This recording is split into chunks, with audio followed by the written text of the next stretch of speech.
하나님의 말씀 사무엘상 4장 12절에서 22절까지 말씀 교독하겠습니다. 당일에 어떤 베냐민 사람이 진영에서 달려나와 자기의 옷을 찢고 자기의 머리에 티끌을 덮어쓰고 실로에 이르니라. 그가 이를 때에는 엘리가 길 옆 자기의 의자에 앉아 기다리며 그의 마음이 하나님의 괴로 말미암아 떨릴 즈음이라. 그 사람이 어린애 온 성읍이 부르짖는지라. 엘리가 그 부르짖는 소리를 듣고 이르되 이 떠드는 소리는 어찌 됨이냐. 그 사람이 빨리 가서 엘리에게 말하니 98세라. 그 눈이 어두워서 보지 못하더라. 그 사람이 엘리에게 말하되 나는 진중에서 나온 자라. 내가 오늘 진중에서 도망하여 왔나이다. 엘리가 이르되 내 아들아 일이 어떻게 되었느냐. 이스라엘의 블레셋 사람들 앞에서 도망했고 성중에는 큰 산울이 있었고 당신의 두 아들 홈리와 비나스도 죽임을 당하였고 하나님의 괴는 빼앗겼나이다. 하나님의 괴를 말할 때에 엘리가 자기 의자에서 뒤로 넘어져 문 곁에서 목이 부러져 죽었으니 나이가 많고 비대한 까닭이라. 그가 이스라엘의 사사가 된 지 40년이었더라.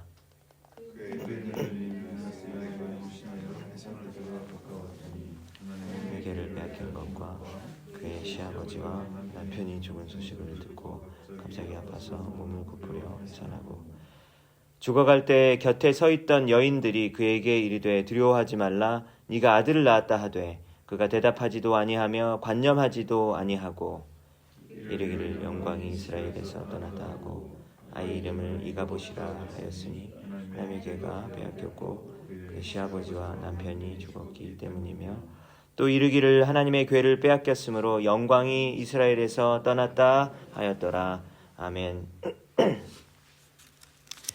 네, 5월과 6월에는 사무엘상 말씀과 그리고 시편 말씀을 이제 보겠습니다. 주일 예배 때는 계속해서 저희가 보고 있는 창세기가 계속해서 이어지고요. 그리고 토요 예배는 이 성경 본문을 선택하는 기준이 여러분들도 아시다시피 매일 성경 본문을 따라가고 있는데요. 그래서 다양한 본문이 계속해서 나오고 있죠. 그래서 우리가 성경의 한 부분만을 1년 내내 계속 거기만 보는 것은 또 깊게 보는 어떤 그런 장점이 있겠지만 그렇게 되면 또 나머지 모든 다른 권을 놓치게 될 수도 있죠. 근데 또 이렇게 다양한 본문을 볼 수 있게 되어서 저에게 큰 유익이 될 줄로 믿습니다. 우리 모두 갈급한 심령으로 성경 본문을 살피고 또 오늘 말씀을 들은 후에 그 말씀에 기반한 기도를 하나님께 올려드릴 수 있는 우리 교회가 되었으면 좋겠습니다. 사무엘상은 그 전체적인 내용을 보면요. 불임이었던 한나가 하나님의 은혜로 그리고 또 간절히 기도를 해서 또 출산을 하게 되었었죠. 그래서 사무엘이 어떻게 출생을 했는가 그 이야기가 전반부에 나오게 되고요. 그리고 사무엘을 이렇게 거의 키워주다시피 했었던 그 엘리 제사장 가문이 몰락을 하게 되는데 그 두 아들이 홈리와 비느하스라고 하죠.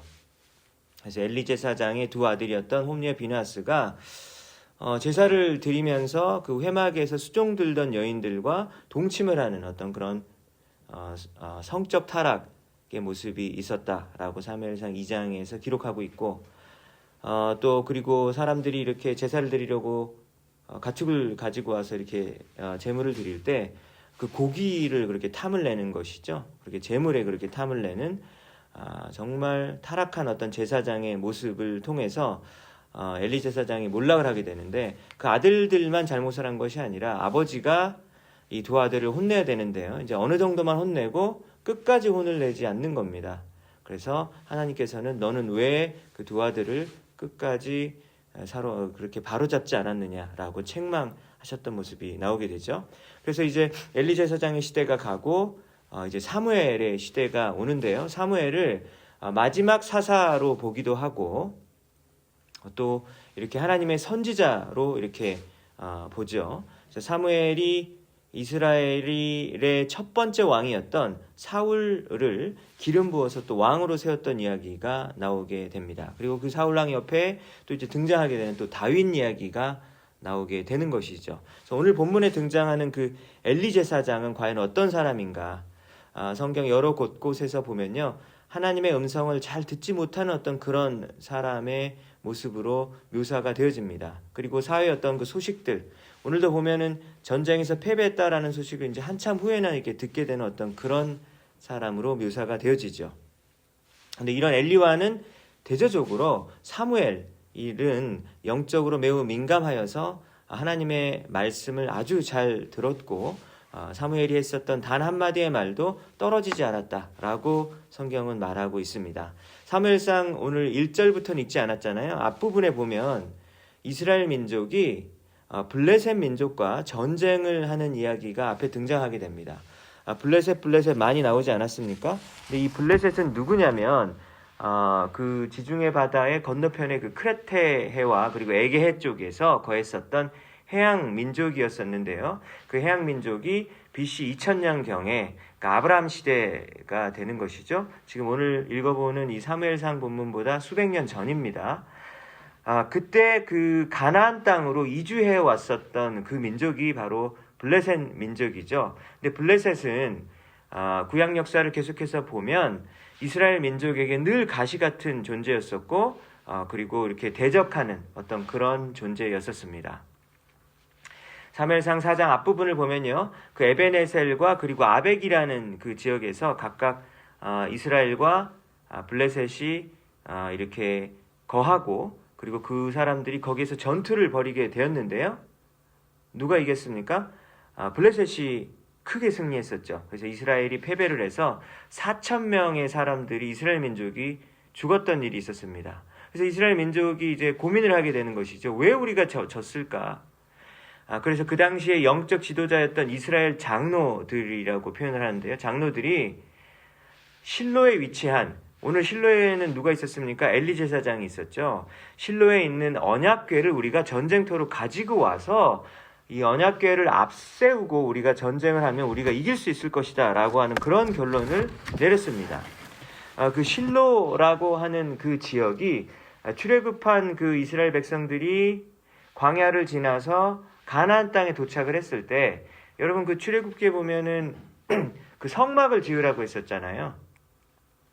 성막이 이제 회막이라고도 불려지는 그 터버너클 텐트거든요. 그 텐트 안이 어떻게 구성되어 있죠? 성소가 있고, 그리고 그 더 깊은 곳에 지성소가 있잖아요. 지성소는 1년에 한 번 대제사장이 들어갈 수 있는 곳. 이렇게 했는데, 그러니까 그 회막, 그 성막을 어디다가 둬야 될 거 아닙니까? 어디다 뒀냐면 실로라고 하는 지역에다가 두었었어요.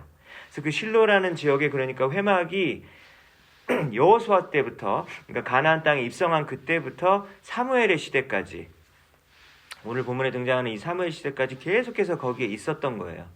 그러면은 정치와 또 어떤 그런 종교의 중심지라고 할 수 있겠죠. 그곳이 바로 실로라고 하는 겁니다. 그 실로에 회막도 있고, 그리고 회막을 관리하고 제사를 관리하는 엘리 제사장이 있었고, 그리고 홈리와 비느하스가 있었던 겁니다. 그래서 아까 말했던 것처럼 홈리와 비느하스가 그렇게 어떤 타락한 모습이 있었다라고 하는 것이죠. 백성들의 신뢰가 하나도 없었던 사람이었습니다. 광야에서 하나님이 성막을 지으라고 명령을 하셨고, 그리고 그 지성소와 성소로 구분이 되는 그 텐트 안에는, 그 지성소 안에 또 언약궤가 그 한 가운데 위치하고 있었는데요. 여러분 그 언약궤가 무엇이냐면 나무 상자예요. 나무 상자입니다. 아카시아 나무로 만들어진 나무 상자죠. 근데 이 언약궤가 지성소의 어떤 가장 가운데 위치했기 때문에 거룩한 물건으로 간주되었었던 곳이죠. 그래서 그 나무 상자의 안과 바깥에 모두 다 금으로 이렇게 코팅을 했습니다. 그래서 이 언약궤 안에, 이 박스 안에 뭐가 있었습니까? 10계명을 그 새겨둔 두 돌판이 있었고요. 그리고 광야 때 사람들이 먹을 수 있었던 만나를 또 그 두는 어떤 만나 항아리, 그리고 아론이 모세의 형이었잖아요. 그리고 아론의 지팡이에 그 싹이 나고, 그리고 살구꽃이 피었다, 뭐 이런 얘기가 나오는데, 왜 그런 일이 있었냐면, 니네 모세 아론 니네만 뭐 지도자야? 막 사람들이 막 들고 일어났었는데, 그때 하나님께서 지팡이에 아론의 지팡이에만 살구꽃이 피어나게 되는 싹이 나니까, 여러분 지팡이에 어떻게 싹이 돋아나요? 그건 불가능한 일이잖아요. 근데 그런 기적을 하나님께서 보여주심으로써 아론을 세워주셨죠. 지도자다. 니네들이 함부로 하지 말라. 근데 그 지팡이를 언약궤 안에 집어넣었다라고 하는 겁니다. 이 세 가지가 있습니다. 여러분, 그렇다면 십계명의 율법은 뭘 말하는 것입니까? 윤리적인 기준을 제시해주고, 그리고 가나안 땅에 들어갔을 때 너희들이 이제 무법천지로 살지 말고 이 법에 따라서 살아라고 하는 어떤 그런 율법을 보여주는 것이죠. 만나는 무엇입니까? 만나는 하나님께서 너희들에게 생명을 주는 어떤 음식을 주는 그런 공급자라고 하는 것을 보여주는 것이죠. 그리고 쌍난 지팡이는 어떤 하나님의 권위를 보여주는 것이죠. 그래서 이 언약궤를 사람들이 함부로 갖고 가면 안 돼요. 레위 지파 사람들만 이 언약궤를 특별하게 운반할 수 있었고요. 그리고 이 언약궤가 있는 곳에 하나님이 임하셨죠.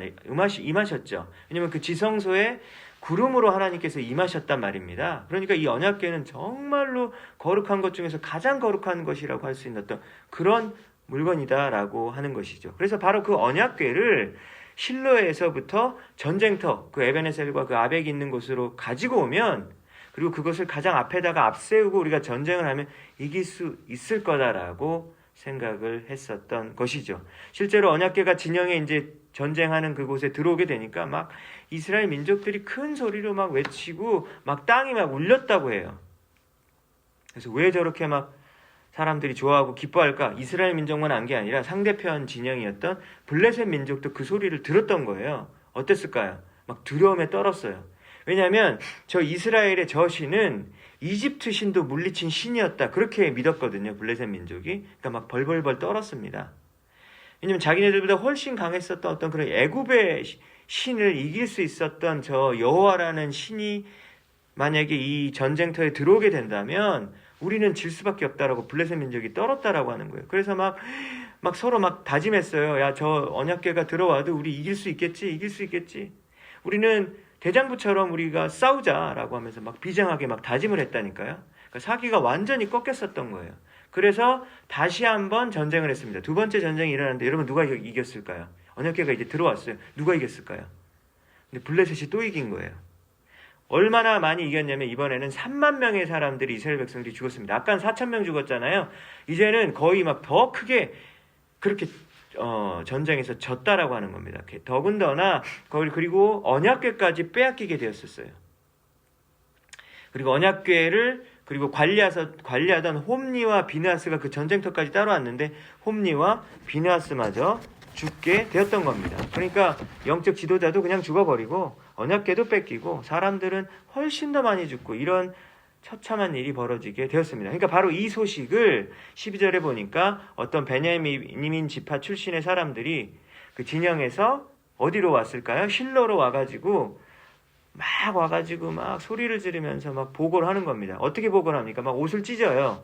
옷을 찢고 머리에다가 막 죄를 막 뒤집었어요. 이게 어떤 걸 의미하는 것이죠? 옷을 찢고 머리에다가 죄를 뒤집어 쓰는 것은 막 그 처참한 막 어떤 그런 슬픔의 어떤 그런 모습을 보여주는 것이죠. 그래서 제사장 엘리에게 방금 일어났었던 전쟁터에서 일어났었던 일을 보고합니다. 블레셋한테 우리가 졌습니다. 그리고 당신의 두 아들 홈니 비느하스도 오늘 죽었습니다. 라고 보고를 하는 거죠. 그리고 언약궤가 빼앗겼습니다. 그런데 엘리 제사장은 언약궤를 굉장히 소중하게 생각하는 사람들이었다는 것이 이렇게 힌트가 나오거든요. 사무엘상에 계속 보면. 그래서 아들 죽었다는 얘기할 때 꼬꾸라져 죽는 것이 아니라 언약궤 빼앗겼다라는 얘기를 듣고 의자에 앉아있다가 뒤로 넘어져서 그 충격으로 목이 부러져가지고 그 자리에서 죽어버렸어요. 그러니까 엘리 제사장도 죽고 홈니 비느하스도 다 죽어버린 거예요. 그래서 그때 엘리 제사장의 며느리였었던 비느하스의 아내가 마침 임신 중이었고 출산을 할 때가 되었는데 어때요? 시아버지도 돌아가시고 그리고 자기의 남편도 죽고 또 홈도 죽고 언약궤도 뺏겼다라는 소식을 듣고 큰 충격을 받았어요. 그런데 다행히 그래도 아기를 낳았어요. 아들을 낳았는데 엄마가 전혀 기뻐하지도 않아요. 그리고 아들 낳았다고 옆에서 아들 낳았어. 그래도 괜찮아. 그게 뭔 상관이야. 나랑 무슨 상관이야. 그러면서 신경도 쓰지 않았다라고 오늘 본문에서 이야기합니다. 그러면서 사랑하는 아들을 이름을 잘 지어줘야 되는데 하나님의 영광이 이스라엘에서 떠났다라고 하는 그런 의미인 이가봇, 이라고 이름을 지은 거예요. 여러분, 이게 오늘 성경 본문의 이야기입니다. 정말 우울하죠. 본문 내용이 참 우울합니다. 그래서 오늘 본문에서 하나님께서 우리에게 어떤 것을 들려주고 싶으실까라고 하는 것을 생각해 보았으면 좋겠는데요. 저는 이걸 생각해 봤으면 좋겠어요. 왜 이스라엘 민족이 블레셋 족속에게 2번 다 졌을까라고 하는 부분을 생각해 보았으면 좋겠습니다. 전쟁은 하나님께 속했다라고 성경은 말하는데요. 그렇다면 진 이유가 하나님께서 주관하셨는데 하나님께서 지게 하셨다라고도 영적으로 해석할 수 있겠죠. 그럼 왜 졌을까요? 근데 일단은요, 아까 그 블레셋 민족이 해양 민족이고 그리고 기술적으로도 뛰어난 민족이었습니다. 그래서 역사적으로 보면은 철기 문명을 가지고 있었던 굉장히 뛰어난 민족이었었어요. 근데 당시 이스라엘 민족은 청동기 문화에 아직 머무르고 있었던 거예요. 여러분 생각해 보세요. 여러분 상대편이랑 싸우는데 여러분들은 구리로 만든 칼이 있고 저 사람은 쇠로 만든 칼인데 딱 하자마자 바로 부러질 거 아니에요. 이길 수가 없죠. 질 수밖에 없죠. 그런 이유를 또 실질적으로 찾을 수 있을 것입니다. 그런데 성경을 보면요, 전쟁터에서 아무리 불리한 상황일지라도 하나님께서 함께 하시면 또 이기는 경우를 많이 이렇게 얘기해 주시잖아요. 그렇다면 꼭 그런 무기의 열쇠만을 원인으로 찾을 수는 없을 거다라고 하는 걸 알 수 있어요. 그렇다면 전쟁에서 진짜로 패배했었던 진짜 이유가 있었을 것이다. 그것이 무엇인 것 같습니까? 아까 장로들이 언약궤 가지고 오면 이긴다라고 생각했었던 거잖아요. 언약궤를 부적처럼 생각하는 어떤 장로들의 우상숭배적인 어떤 그런 신앙 때문에 졌다라고 하는 것을 우리는 알 수 있겠죠. 근데 여러분, 이스라엘 장로들을 무조건 비난할 수는 없어요. 그들도 그렇게 생각할 수밖에 없었던 어떤 그런 근거가 있었다라고 하는 것이죠. 실제로 40년 광야를 지나고 나서 이제 가나안 땅으로 들어오게 될 때 여러분 요단강 건넌다 그러잖아요. 요단강의 동쪽 편에 이제 위치하고 있다가 마침내 요단강을 건너서 요단강의 서쪽 편으로 가게 되면 진짜로 가나안 땅에 입성하게 되고 아브라함 때부터 그렇게 언약하셨던 그 약속의 가나안 땅을 정복하게 되는 거거든요. 근데 여러분 그 요단강을 건널 때 가장 앞세웠던 게 뭔지 아시나요? 언약궤를 앞세우고 건넜어요. 언약궤를 앞세우고 건넜을 때 막 그 요단강이 이렇게 강물이 싹 갈라지고 그렇게 건널 수 있었다라고 하는 것이죠. 엄청난 그런 기적을 또 보게 되는 거죠. 그러니까 언약궤가 앞에 있으니까 요단강물이 멈추고 우리가 갈 수 있었구나. 그리고 또 여리고성 전투 유명하잖아요. 막 여리고성을 막 이렇게 돌잖아요. 돌고 그다음에 마지막에 이렇게 7번 이렇게 성을 돌았었잖아요. 그러니까 어떻게 됩니까? 그때 여리고성이 와르르 막 무너졌다. 그런 역사적인 사건이 있었다라고 하는 겁니다. 그때도 언약궤를 이렇게 앞에다가 내세우고 돌았단 말이죠. 그래가지고 여리고성 전투에서 승리할 수 있었다라고 하는 겁니다. 그러니까 장로들이 그걸 기억하고 있었던 거예요. 그러니까 이번에도 지금 2번이나 졌는데 그렇다면은 언약궤를 또 이번에 앞세우고 싸우면 이길 수 있을 것이다 라고 생각을 했었던 겁니다. 여러분, 그러나 가나안 땅에 들어온 이스라엘 백성들이 요단강을 건널 수 있었던 이유, 그리고 여리고성에서 승리할 수 있었던 이유는 언약궤가 맨 앞에 있었기 때문이 아니죠. 여러분, 그 이유는 뭘까요? 왜 이길 수 있었죠? 하나님께서 아브라함과 이삭과 야곱에게 계속해서 말씀하셨잖아요. 뭘 한다고 말씀하셨어요? 주신다고. 땅을 준다, 복을 준다, 그리고 너에게 많은 백성을 준다. 이걸 계속해서 언약하셨잖아요. 그 언약하셨으면 하나님께서 반드시 지키시거든요. 그래서 그 가나안 땅을 차지하는 것은 이미 오래전부터 하나님께서 약속하셨기 때문에 반드시 이루어질 수 없기 때문에 하나님의 약속의 신실함 때문에 그런 일이 일어날 수 있었던 거예요. 그러니까 그것을 알아야 되는데 언약궤 그 나무 상자 때문에 이겼다? 이렇게 결론을 내리는 것은 정말로 잘못 해석한 것이죠. 그리고 그 하나님의 언약의 신실함뿐만 아니라 그것을 믿음으로 반응했었던 사람들의 믿음 때문이었었던 겁니다. 그 믿음의 사람들이 가지고 다녔던 종교적인 물건 때문이 아니다라고 하는 것이죠. 제가 신방을 했는데요. 자기 그 친구 중에서 자동차 안에 꼭 성경책을 놓고 다니는 친구가 있대요. 근데 여러분, 이 친구는 예배도 잘 안 드리고 하나님 그냥 거의 얘기도 상관없이 사는 친구인데 반드시 차에는 성경책을 꼭 놓는다라는 거예요. 그러면 어떻게 되는 거예요? 왜? 성경을 놓으면 차 사고가 안 날 수 있을 것이다 라고 하는 어떤 그런 미신적인 생각이 있었겠죠. 여러분, 성경책이 차 안에 있으면 사고가 좀 덜 나나요? 아니요, 그냥 사고가 날 수 있어요. 성경책이 차에 없으면 사고가 그러면 더 나나요? 아니요. 성경책이 차에 없어도 사고가 안 날 수도 있죠. 그러니까 관계가 전혀 없습니다. 관계가 전혀 없죠. 성경책을 차에다가 가지고 다니는데 근데 그게 정말로 의미가 있을 때가 딱 있죠. 언제가 의미가 있을까요? 배고 잘 때? 차에서 배고 잘 때? 뭐 그때도 의미가 있겠지만 잠깐 이렇게 차를 주차를 했을 때 난 그때 이때에도 나는 하나님의 말씀을 읽고 싶어. 그래가지고 펼쳐서 읽어보려고 한다면 정말 그때에만 의미가 있는 것이겠죠. 행운을 가져다는 부적이 성경책이 아닙니다. 그래서 언약궤를 가져오면 이 길이라고 하는 그 장로들의 생각에서 그 잘못이 그 언약궤를 어떻게 부적으로 보는 그런 생각. 또 어떤 거냐면 과거에 자신이 이제 실제적으로 겪었었던 신앙의 경험이잖아요.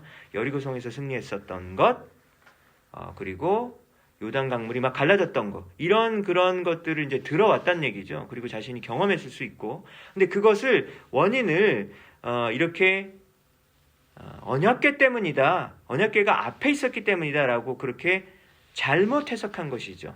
자신의 신앙적인 여정에서 승리거리가 있고 그리고 간증거리가 있잖아요. 근데 그것을 잘못된 원인으로 해석을 했을 때 이렇게 큰 비극의 결과를 낼 수 있다라고 하는 겁니다. 여러분 그렇다면 이것은 정말 중요한 것이죠. 이 부분은 정말 중요하다라고 하는 것이죠. 우리에게도 똑같이 적용되어지는 거예요. 그러니까 여러분들도 지금 예수님 믿은 지 꽤 오래되셨을 것 같아요. 꽤 오래되셨을 텐데 그때 이제 뒤를 돌아볼 때 이제 다 얘기를 이제 나눠보면 그때 하나님께서 내 인생 가운데서 큰 승리를 해주셨다. 그리고 내 인생거리에서 뭐 사람들에게 좀 간증거리라고 얘기하면 대표적인 몇 가지 사건들이 있지 않습니까? 기억나시는 거 있죠? 다 자기만의 그 스토리가 또 있고 특별히 얘기하는 그런 승리의 어떤 그런 간증들이 다 있으세요. 정말 있으시거든요. 그래서 저도 이제 뒤를 되돌아보면 내가 언제 예수를 믿게 되었을까? 고등학교 2학년 때 처음으로 친구에 이끌려서 뭐 교회를 가게 되어서 수련회 가서 예수님을 믿게 되었고, 그리고 나서 대학교 생활 내내 막 SFC 활동을 해가지고 막 엄청나게 막 전도하러 돌아다니고 막 그때 했었던 어떤 그런 간증거리들, 그리고 나서 대학을 졸업하고 나서 YM 예수전도단에 들어가서 수년간 막 받았던 엄청난 그 훈련들, 막 그 경험들, 그리고 하나님이 공급하셨던 그런 역사들 정말 셀 수가 없거든요. 그리고 나서 막 신학교를 가서 막 달라스에서 있었던 그런 힘들었던 일들, 그 힘들었던 일을 극복하게 하셨던 그 하나님의 그런 역사들, 교회에서 목회하면서 있었던 여러 가지 많은 그런 여정들이 막 생각이 나여지는 거예요. 그 중에서 몇 가지 사건들 제가 얘기하면 여러분들 깜짝 놀라실 거예요. 장난이 아니거든요. 그 경험, 그 역사들이. 하나님이 살아계셨다라고 말할 수밖에 없는 그런 기적 같은 일들이 진짜 너무나 많이 있었다라고 하는 거예요. 그런데 그거를 잘 돌아봐야 되는데, 그때에 내가 신앙적으로 승리하고, 그리고 막 엄청난 간증거리를 얻을 수 있었던 그 이유가 무엇인지를 잘 정리해야 된다라는 걸 오늘 본문을 통해서 알 수 있어요. 여러분, 그거를 잘 정리하지 못하면요, 오늘 본문처럼 3만 명의 어떤 그런 피해자를 내게 되는 것이고 자기도 망하고 그리고 남들까지 망하게 할 수 있다라고 하는 거예요. 왜냐하면 어디 가가지고 막 간증할 때 자기 간증 얘기 막 하거든요. 그러면서 이렇게 됐을 때에는 이렇게 해야 돼 라고 하는 그런 것들을 다 갖고 있어요. 오래된 신앙인들은. 이렇게 하면 이렇게 되더라. 뭐 이런 것들을 다 한다라고 하는 것이죠. 그래서 우리가 그런 승리를 얻었던 이유가 그때 기도를 열심히 했었기 때문인가? 아니면은 그 어려운 상황 속에서도 내가 그때 헌금을 굉장히 많이 했었나? 아니면 정말로 그 고난 가운데서도 하나님께 헌신하고 신앙생활을 정말로 열심히 했기 때문인가? 막 이런 것들을 정리를 해봐야 된다는 것이죠. 그런데 사실 또 어떤 경우는 나 혼자 해결한 게 아니라 어떤 사람이 나에게 찾아와서 막 나에게 도움을 준 적도 있잖아요. 그럼 그 도움을 준 그 사람이 도대체 어디서 온 것이었을까? 하나님이 보내주셨는가? 어떻게 된 건가? 뭐 이런 것들을 여러분 깊이 고민하고 진지하게 생각해 봐야 된다라고 하는 거예요. 왜냐하면 그런 것들을 생각한 결과물이 지금 내 신앙의 내용들이거든요. 근데 그 신앙의 내용들이 이 내 생각 속에서 어떤 신앙적인 어떤 그 개념을 만들어내고 내가 중요하게 생각하는 신앙의 가치들을 만들어내거든요.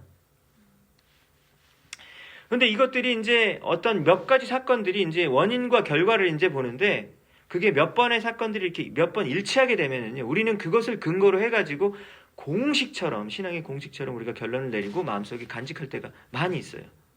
사람들한테, 야, 하나님 믿는 건 이렇게 하는 것이야. 신앙생활은 이렇게 하는 거야. 막 확신을 가지고, 나도 확신을 가지고 있고 또 확신을 가지고 옆에 사람에게 전하고 자녀들에게 전하고 옆에 친구들에게 전하고 막 그런단 말이죠. 그런데 그게 오늘 보는 것처럼 언약궤 같은 어떤 그런 개념일 수도 있잖아요, 사실. 근데 그것들을 나한테도 그렇게 옳다고 생각하고 다른 사람에게도 강요할 수도 있다면 여러분 이거는 정말로 잘못된 거기 때문에 빨리 고쳐야 돼요. 그래야 된다라고 하는 것이죠. 이제 어떤 목사님이랑 막 대화를 제가 하는데 이런 얘기를 하시는 거예요. 자기가 그 교회에 이제 부임하고 난 다음부터 사실은 원래 진짜 제가 처음 왔을 때는 2명밖에 없었다고 얘기를 하시는 거예요. 그런데 자기가 와서 사역을 하게 되면서 몇 년 내에 막 엄청나게 수십 명이 막 왔다고 그 얘기를 하시더라고요. 근데 그 이유가 뭐라고 얘기하시죠? 하나님의 은혜를 주셔서라고 얘기하는데 제가 들어보면 하나님의 은혜 맞나? 자기 자랑 같은데 그렇게 느껴져요. 저도 당연히 그랬을 때가 있고 내가 그렇게 했기 때문에 이 열매들, 풍성한 열매들을 보라고 이렇게 얘기를 한다라고 하는 것이죠. 그러니까 그런 승리를 얻을 수 있었던 이유가 뭐라고 진짜 사실은 속으로 깊숙이 생각하냐면 내가 사역의 어떤 감각을 가진 사람이고 재능을 가진 사람이고 그렇게 결론을 사실은 내리는 거거든요. 우리가 여러분 이런 적이 얼마나 많습니까? 여러분 이분만 그랬을까요? 아니잖아요. 정말 우리가 이런 경우가 많다라고 하는 것이죠. 그리고 내가 이런 인생의 어려움을 겪었었는데 그때 믿음으로 결단하고 순종하여서 큰 열매를 맺게 되었다. 그래서 지금 현재에 나가 있는 것이다 라고 그렇게 말하는 때가 얼마나 많냐라고 하는 겁니다. 심지어 어떤 사람은 그 교회, 자기가 출석하는 교회, 예배드리는 교회를 브랜드로 생각하는 경우도 있고 자기 신앙의 영적 자부심의 근거로 내리는 경우도 얼마나 많이 있어요. 우리 교회는 제자의 양육으로 유명한 교회예요. 그 시스템이 수십 년간 이어져 와서 이렇게 지금 큰 교회가 되었습니다. 아니면 어떤 열매를 맺었습니다. 우리 교회는 2날개 사역을 해요. 예배와 소그룹이 2날개가 되어서 우리 교회가 막 시스템적으로 지금 이렇게 돼서 우리가 이렇게 잘 되었다. 이런 교회도 다 분명히 있단 말이고 그리고 그 교회인이 다른 데 가가지고 왜 우리 교회 옛날 교회처럼 안 할까? 막 이런 식으로 막 생각하는 경우가 많아요. 여러분 그런데 잘 생각해 보세요. 어떤 불신자가 예수님을 믿게 됐어요. 이것이 가능한 이유가 뭘까요? 안 믿는 불신자가 예수님을 믿게 됐어요. 그 이유가 뭐예요? 2날개 때문이에요? 제자형 때문이에요? 아니, 3날개, 4날개가 돼도 못해요, 그거는. 그 이유는 뭘까요? 성령 하나님께서 그 사람 가운데 역사하셔서 죽었던 그 영적 시체에게 생명을 주셨기 때문이죠. 성령 하나님이 일하셨기 때문이에요. 그 이유 말고 딴 이유가 전혀 없어요. 무슨 찬양 사역 때문이다, 뭘 열심히 했다, 그런 것 때문이 아니다라고 하는 정답이 분명히 있거든요. 그런데 자꾸 변들이 다른 것들 해가지고 잘못된 답을 찾아가지고 나만의 신앙 공식을 만드는 어떤 그것이 바로 오늘 언약궤의 비극입니다. 그러면 결국은 대부분 다 자기 자랑으로 끝나게 되고요. 하나님의 은혜다, 역사하셨다, 다 그냥 하는 말들일 뿐이에요. 그냥 자신을 거룩한 척. 왜냐면 내가 잘해서 그랬다고 그러는 사람들이 또 그렇잖아요. 또 판단하잖아요. 그러니까 그것도 막아야 되니까 막 거룩한 척 위장을 또 한단 말입니다. 그러면 하나님을 보지 않고 금박으로 안팎으로 칠해졌었던 아카시아 나무 상자에 영광을 돌리고 거기에 마음을 두고 의지하는 일이 벌어지는 것이 오늘 본문의 비극의 어떤 핵심이다라고 하는 거예요. 여러분 하나님은 속지 않아요. 하나님은 절대 속지 않습니다. 하나님은 그 성도를 사랑하기 때문에 그 사람의 신앙의 그 껍데기를 반드시 깨뜨리세요. 언젠가는 깨뜨리시기 위해서 계속해서 일하십니다. 그 사람은 계속해서 고생하고 힘든 거죠. 아무리 상황이 잘 풀려도 하나님께서 그 껍데기를 깰 때까지 계속해서 역사하시기 때문에 여러분 빨리 깨는 것이 좋겠죠. 그 우상을 깨는 것이 좋다라고 하는 겁니다. 근데 오늘 본문은 여러분 그 엘리 제사장과 홈리 비나스 참 진짜 무능한 영적 지도자다. 그 얘기가 아니에요. 누구 얘기죠? 바로 우리 이야기인 것이죠. 우리는 언제부턴가 영적인 성장이 멈추지 않았습니까? 항상 믿음의 모습이 왜 항상 이 모양이지? 항상 이 정도밖에 내가 견디지 못하네. 예수님의 형상으로 점점점 변해가서 우리의 성품과 그리고 우리의 인격과 우리의 삶의 모습이 변해져가지고 가는 곳마다 사랑을 실천하고 겸손의 모습으로 다른 사람을 섬겨야 되는데 섬기기보다는 섬김받길 원하고 사랑을 주기보다는 사랑받길 원하고 그렇잖아요. 근데 왜 이렇게 우리가 영적 성장이 일어나지 않느냐? 여러분, 그 핵심적인 원인 중에 하나는 바로 우리 안에 있는 이 언약궤 문제 때문이다라고 할 수 있는 것입니다. 여러분, 이 언약궤 문제가 계속해서 우리 안에 있으면 우리도 망하고, 그리고 이스라엘 장로들의 이런 죄악과 무지함 때문에 큰 비극을 만들어냈던 것처럼 우리 주변에 있는 사람들도 반드시 비극으로 우리가 이끌 수밖에 없을 거예요. 이러한 오류와 죄악에 빠지기가 우리가 참 너무 쉽고, 그리고 우리 안에 오류가 그 어떤 오류가 있는지 정말 보기 힘들어요. 이게 너무 오래됐기 때문에 볼 수가 없어요. 성령님이 우리에게 찾아오셔서 깨우쳐 주셔야 합니다. 하나님, 진리의 길과 사랑의 길로 인도하여 주십시오. 간절히 기도하고, 또 그래서 하나님의 은혜가 임하면 그때서야 이거 내가 잘못한 것이었구나. 하나님, 정말 잘못했습니다. 내가 잘못한 것 때문에 이제까지 이런 나쁜 씨앗을 뿌리고 다녔었군요. 하나님, 내가 회개하고 변화되기 원합니다. 만약에 그때 이스라엘 장로들의 어떤 인도하에 온 백성들이 하나님 앞에 회개하고 눈물 흘려 기도했다면 3만 명까지 죽는 이런 참상이 일어나지 않았을 수도 있지 않겠습니까? 오늘 말씀을 듣고 우리 안에 있는 이 언약궤의 죄악을 깨닫고 하나님 앞으로 한 걸음 한 걸음 나아가는 여러분 모두가 되시길 주님의 이름으로 축원합니다.